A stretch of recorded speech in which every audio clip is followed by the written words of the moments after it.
Welcome back to Thriving in Truth. My name is Sierra. This is my husband, Deontay. How's it going? Here on Thriving in Truth, we discuss healthy relationships, our road to financial freedom, and premarital and marital counseling and our experiences with it. On today's episode, we want to discuss communication. We want to talk about our tips to better communicating, some of the importance and benefits and aspects of it as well. Absolutely. So communication to us is huge. You want to be able to communicate in your marriage, whether who you're dating. You want to be able to communicate with your boyfriend, girlfriend. You want to be on the same page. You need to learn how to communicate with your partner, and you need to understand that sometimes your partner may not be receptive to some of the information that you might be trying to say to them. So, for an example, me, if someone, whether that's my wife or my boss or whoever, if we're having a conversation and you come at me, like yelling, I don't, I don't receive that well, and so she would have to approach me in a way that's not yelling.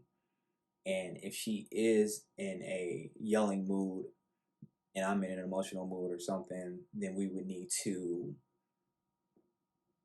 take a step back and analyze the situation and maybe pause that conversation and then talk about it later. So that way we're not just both mad and trying to have a conversation.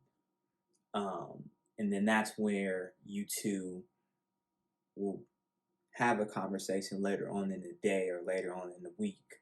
So that way you two aren't both emotional, and then that way you two can sit down and address each other, and from there you two should have a better connection to be transparent with each other and to be vulnerable, so that way you guys don't offend each other and whatnot. So what Deontay is getting at for that last part of his thought is like the environment you set when you guys are having a discussion. Me, I'm really, really big on he needs to get my undivided attention. Otherwise, I might not hear what he's trying to say. So sometimes it's a matter of setting time aside to talk to each other.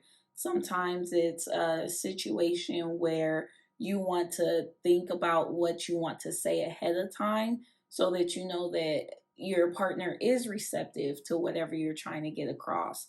And in those conversations, I'm really, really bad at interrupting him, but sometimes I need to set my thoughts aside to let him get whatever he wants to say out before I interrupt or start wanting to stop him from talking just to keep trying to get my point across, because all of that stuff gets you nowhere.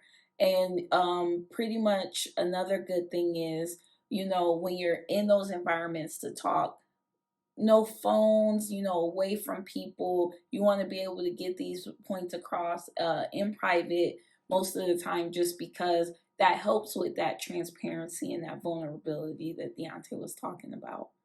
Right. And obviously this isn't going to happen overnight. You two need to, honestly, it's going to take time. This didn't happen overnight, and obviously when we did our premarital counseling, this is something that we learned. This is something that got exposed, and we had to adjust and we had to learn, and we talked to each other, and it helped with our deepening our bond, our friendship together. It helped with that connection we shared together, and just knowing that Deontay's my person, my go-to. Like, compared to anybody, I really, like, there's no barrier. I can talk to him about any and everything. Like, he's one of the girls sometimes, but that just means I'm a good listener. Okay. Yes. So that communicating is important, and it definitely just helps to peel away a lot of those frou-frou layers and actually deepening your relationship. Yeah. Babe, I kind of want to go back to what you said earlier about not interrupting. So, not interrupting is huge because when you're talking with your partner, all you're doing if you're interrupting is you're showing them that you don't care what they have to say. And so, We also want to discuss how it's important in communicating with your partner to express yourself and be completely honest. If I can't come to Deontay and just tell my raw, deep rooted thoughts and feelings, that completely affects our intimacy together, and it makes that bond between us, like that friendship aspect, that'll be a lot of work if I can't come to him, of all people in my life, if I can't even express myself as authentically as I want to. And another reason for that, if I'm constantly lying about my feelings or my thoughts or opinions on any type of a topic, that pretty much diminishes all the trust that you guys have between each other as well. So it's something to consider. yeah, Sierra's exactly right. Once you lose trust, then kind of that communication goes out the window. You want to be able to be vulnerable with your partner.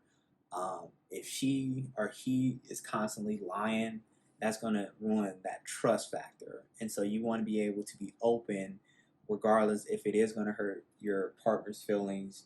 That's where that bond comes from. You know, you need to be able to communicate with that with your partner. And so those are huge keys that you guys need to just know and have.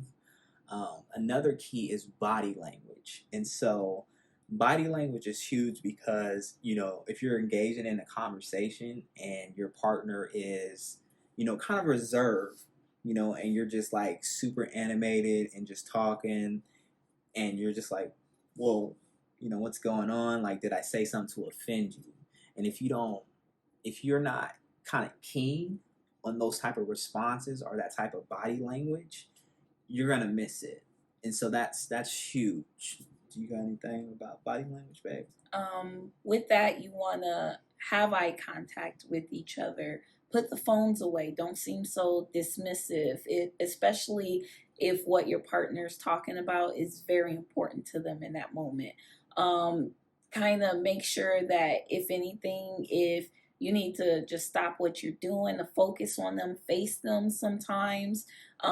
Since Deontay's love language is physical touch, sometimes even us holding hands or being close to each other, cuddling up or something, sometimes those are key things that I can do to let him know that I'm also being receptive to what he's saying. And actually, that body language and the open-mindedness that you'll show in that conversation, because if your body language shows your interest and your open-mindedness, if you're giving your perspective, if you're able to give your opinion, or if you're open to what your spouse is saying and you guys dive deeper into that in the conversation, that's huge. Yeah, Sierra's exactly right. And if you are doing something and you're not able to receive what your partner's trying to deliver to you, let them know. Just be like, hey, babe, I'm, you know, I don't have your full attention, so can we talk about this later? That's key because if I'm doing something, whether that's me, you know, running our finances, looking at the budget, and she tries to engage me in a conversation and my intention isn't there, there's going to be a disconnect, and then she might be mad at me because she feels that I haven't, you know, listened to her. That's another what body language, and then she's going to be like, well, he's not open minded to what I have to say. Like all that's important. You guys got to make sure that you guys are communicating to the point where you know you're having eye contact.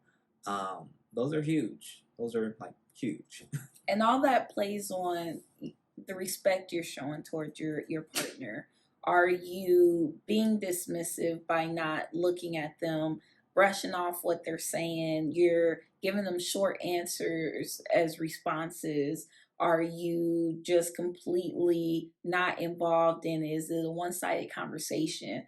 all those ways are just completely disrespectful, Yeah. and they just, all the negative effects aren't worth it. You want to avoid those conflicts by showing your partner the respect that they need, and they deserve it. Yeah. And if they can't communicate to you and talk to you about any and everything, what's the point in keeping that relationship? And it's just as much your responsibility as a listener as it is theirs as the communicator, or vice versa. I'm not gonna sit here and try and talk to Deontay and call him out his name, or I'm gonna say bad things, or just not let him get his point across or add to it. Because that's just as much disrespectful as him just staying on his phone the whole time that I try and talk to him. Yeah. See, you're exactly right. When you guys are talking to each other, there shouldn't be any name calling or anything like that. You two are adults, so act like it. That immaturity thing needs to go out the window. Like, seriously, like, we live in a world where it's just offend, offend, offend, and it's totally not okay. And pretty much by, because I'm super duper bad at the interrupting aspect, but Work in progress. but by not interrupting, both of you can feel heard, both of you can get your points across, both of you can share your thoughts or opinions on whatever the matter is.